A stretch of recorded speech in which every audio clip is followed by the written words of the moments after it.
just actually the previous lap, opening my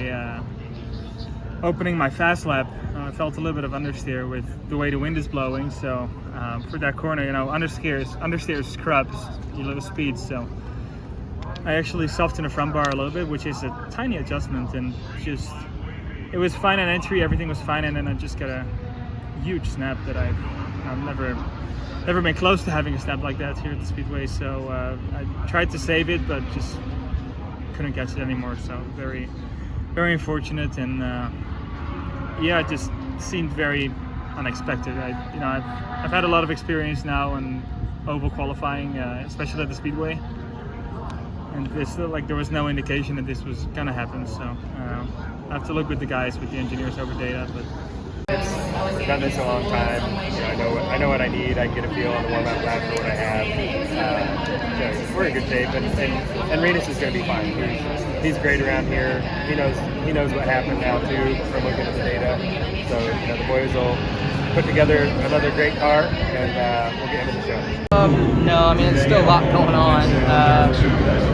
For qualifying, I didn't make any cockpit adjustments to the balance of the car during the run. I just made sure I focused on just making sure I hit that weight jacker button and then getting my shift lights right. So it was just smooth. I just wanted to keep my hands on the wheel. I feel like whenever I've taken my hand off the wheel, then I forget about something else. So just wanted to focus on hitting my lines. It's been very tough, obviously, but yeah, it's just. Can you only blame myself? I crashed our primary car on Thursday and put us in a difficult spot. I think the team has done a really good job at, building up the backup car and really putting in a lot of work yesterday to try and dial it in. And again today, they were out there pushing all day to try and, find speed and get me out there for new runs. So very thankful of that. But of course, it's very frustrating, very disappointing. So yeah, tough couple of days. I hope that a smooth 4 is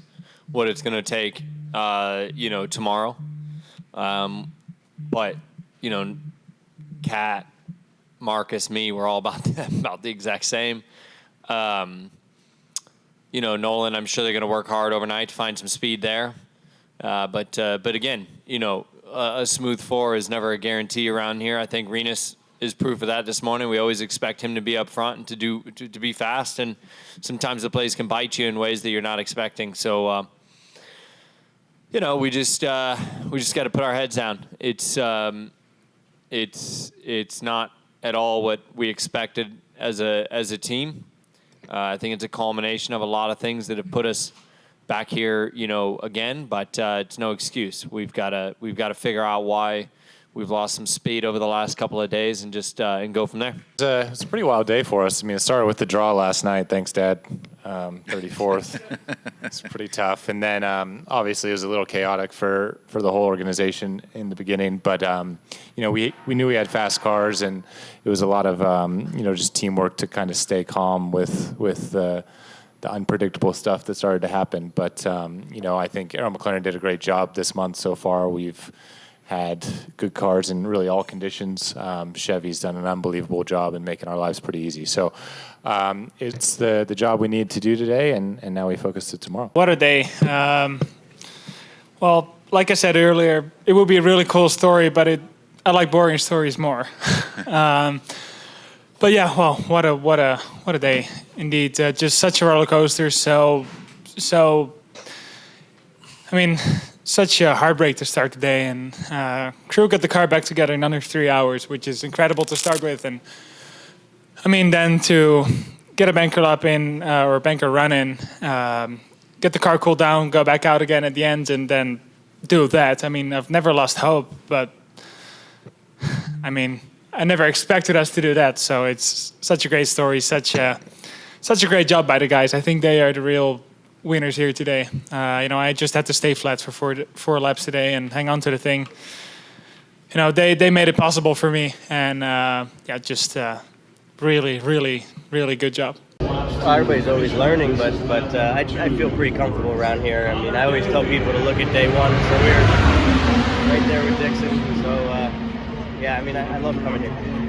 We typically see lots of drama in the final hour of day one of qualifying for the Indianapolis 500, but Saturday today at the Indianapolis Motor Speedway was jam-packed with drama, a crash, domination by Team Penske, questions for others, and a lot more. But today, your top story on this edition of Pit Pass Live is a boom or bust day from Chevy. Team Chevy had 9 of the Fast 12, those 12 cars that you will see tomorrow competing for pole, but they also had lots of question marks related to what we call plenum events. Now, quickly, what is a plenum event? It is essentially a hiccup in the engine. Is it an event that drivers experience when they are shifting oftentimes, and it's an event where the driver loses power and they have to take the foot off the gas. And here, during qualifying at the Indianapolis Motor Speedway for the Indy 500, that can make all the difference between a Fast 12 run and a run that puts you 20th or worse. And we had 6 of those today from Chevy drivers, those coming for Pato O'Ward, Kyle Larson, Ed Carpenter, Christian Rasmussen, Connor Daly, and Augustine Canapino. Now, 2 of those drivers, Pato O'Ward and Kyle Larson, found their way into the Fast 12 along with a front row, provisional front row sweep for Team Penske.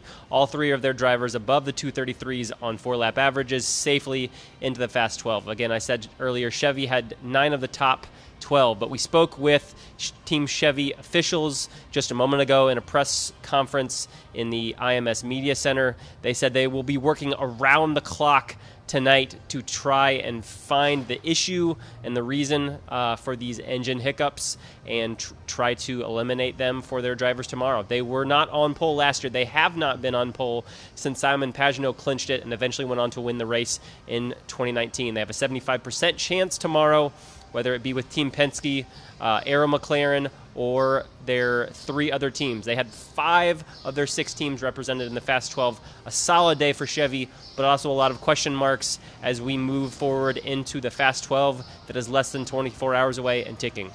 That's your top storyline today from IMS. I'm Nathan Brown, your Motorsports Insider with the Indianapolis Star.